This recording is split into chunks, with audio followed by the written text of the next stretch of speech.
sujet, je tiens à remercier MTN Business pour son accompagnement. Alors, qu'est-ce que vous devez savoir en tant qu'entreprise naissante? Le plan que nous avons prévu est décliné en 4 phases, à savoir, en grand 1, nous avons la notion d'impôt. En grand 2, les facilités fiscales accordées aux nouvelles entreprises. En grand 3, les différents régimes d'imposition applicables aux nouvelles entreprises. Et enfin, en grand 4, les obligations fiscales des nouvelles entreprises. Quant aux notions d'impôt, l'impôt est un prélèvement obligatoire effectué par l'État sur les ressources des personnes physiques et morales afin de couvrir les charges publiques.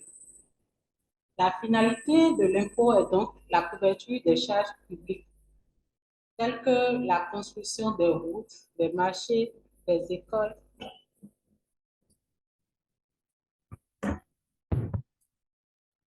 la construction des routes, des marchés, des écoles, le financement des bourses et secours universitaires, etc.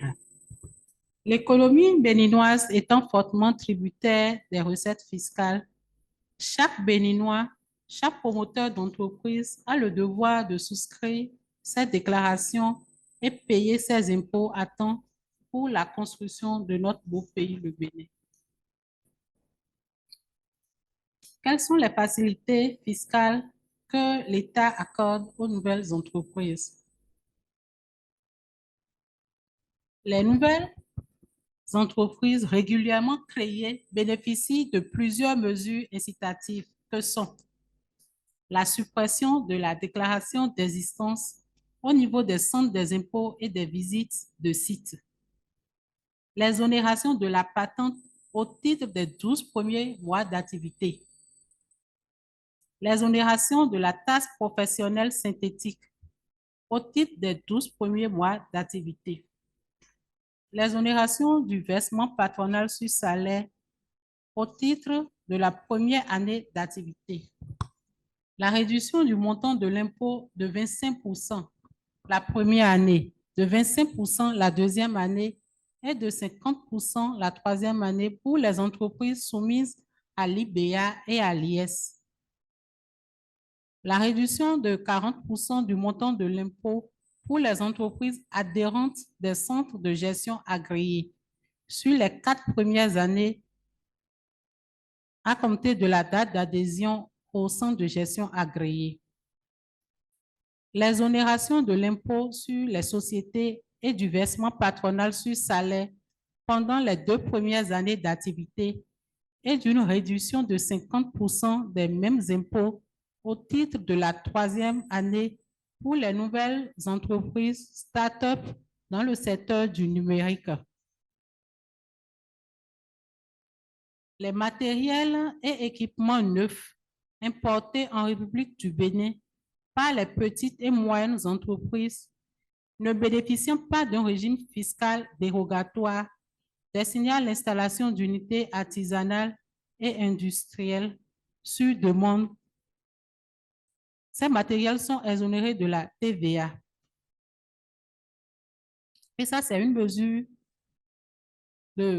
consacrée par la loi de finances 2023 en son article 8. Quels sont les différents régimes d'imposition applicables aux nouvelles entreprises? Le régime fiscal applicable aux entreprises est désormais fonction de leur forme juridique. Lorsque l'entreprise est créée, elle peut être sous la forme d'établissement ou sous la forme sociétale. Dans le cas d'un établissement, lorsque le chiffre d'affaires est inférieur à 50 millions, cet établissement est soumis à la taxe professionnelle synthétique. Donc, les établissements, personnes physiques qui créent une entreprise sont soumis à la TPS lorsque le chiffre d'affaires est compris entre 0 et 50 millions. Lorsque le chiffre d'affaires dépasse 50 millions, supérieur à 50 millions, l'entreprise est soumise à l'impôt sur les bénéfices d'affaires, IBA. Et lorsque l'entreprise est créée sous la forme de société, l'entreprise est soumise à l'impôt sur les sociétés, quel que soit le montant du chiffre d'affaires.